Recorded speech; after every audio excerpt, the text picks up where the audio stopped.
Welcome to AlphaCars and Motorcycles. My name is Dmitry. I'm here with Ian. Hey guys, good to be here today with Dmitry.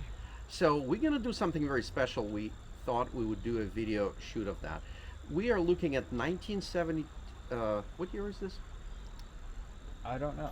Okay, and you know what? For that, the best source is our website.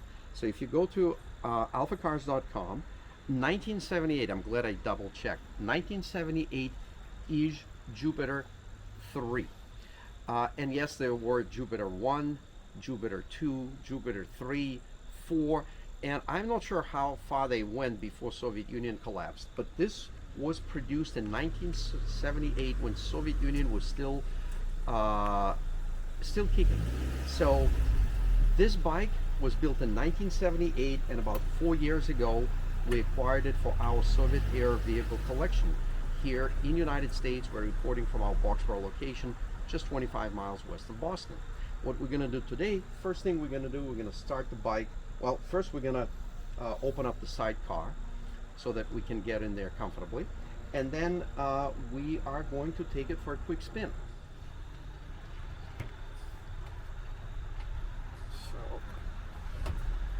It is pretty amazing that these materials are still the same from 1978, and obviously bike had very little use.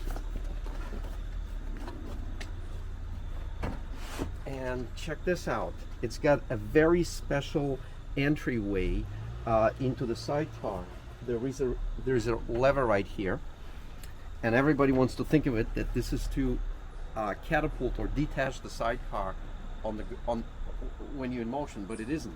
It actually is something that you push, and it opens up this awesome entryway, and we're gonna invite Ian to get in there. So and I think it's pretty comfortable. We'll see. What do you think, Ian? We'll find yes, out. and it doesn't have the parking brake either. So you get in there and I'll catch you. Okay. I promise that I catch you. Sounds good. So how are we doing? Plenty of room? Very roomy. Like, I'm 5'11" and I'm very comfortable. So we're not going to do anything crazy because we actually sold this bike, and this is what we call our pre-delivery road test. The bike has been serviced. The bike has been serviced by our technician, our service manager, John. Took the bike for a road test, and he was very happy with it. And so we are going to do the same. We're going to take it for a quick road test. We're going to open the fuel petcock and put it in vertical position to let fuel go in the carburetor.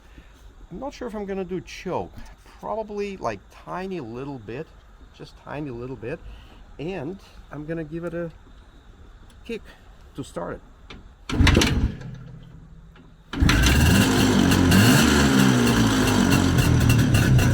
And as you can tell by the sound of the engine, it's a two-cycle engine.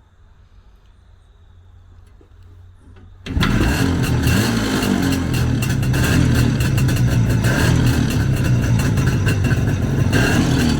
Ian, how comfortable are you? You good? Very comfortable. Okay, let's put this down.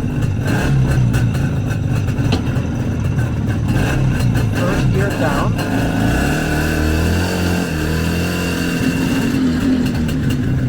And as always, we're going to check the brakes first. So front brake works.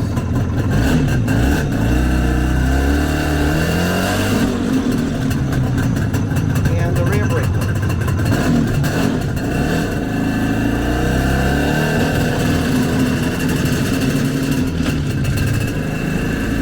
Very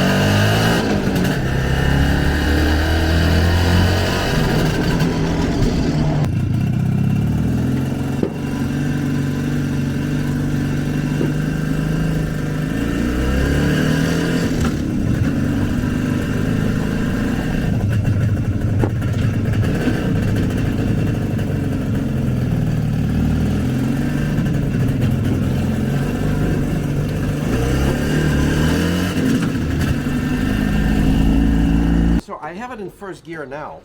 It is in first gear, so you can see.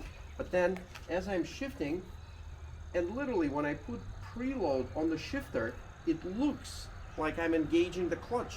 So it actually has a clutch mechanism, ability to engage and disengage clutch as you shift. So it's got the spring preload, and I can tell the clutch, it pretty much just pushed the clutch in. So you don't even have to squeeze the clutch lever with your hand.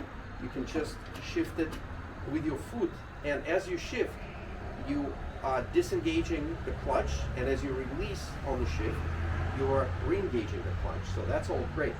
Let's take a walk around the bike. You can see 250cc air-cooled 2-cylinder engine. Here's the petcock. There's a little window. You put your hand in there so you can pump the gas. And the choke, we showed you, it's right there. Very simple bike. As we go around the bike, you can see we installed new tires. The gentleman that's purchasing this bike had us install new tires. And during the tire installation, we noticed that right wheel was not exactly straight.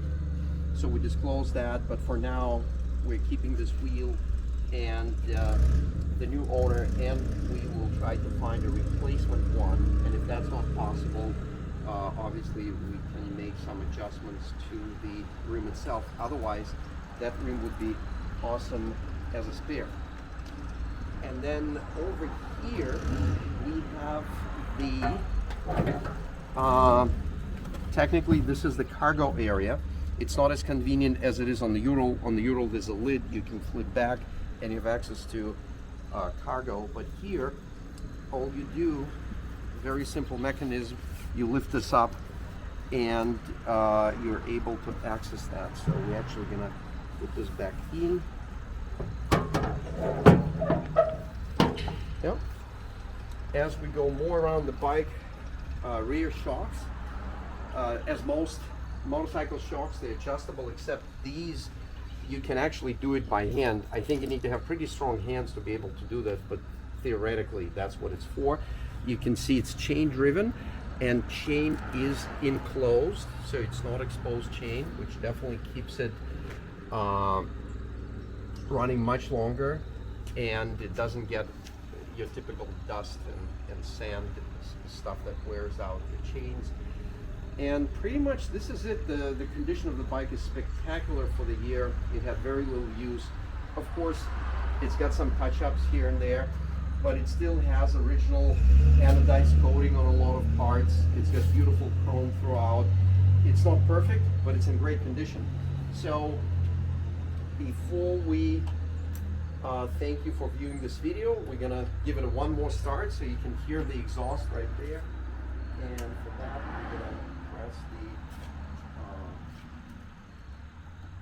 ignition key. Oh, I had it in here, but I did squeeze the clutch. So we are in neutral now. Give it a little bit of throttle, and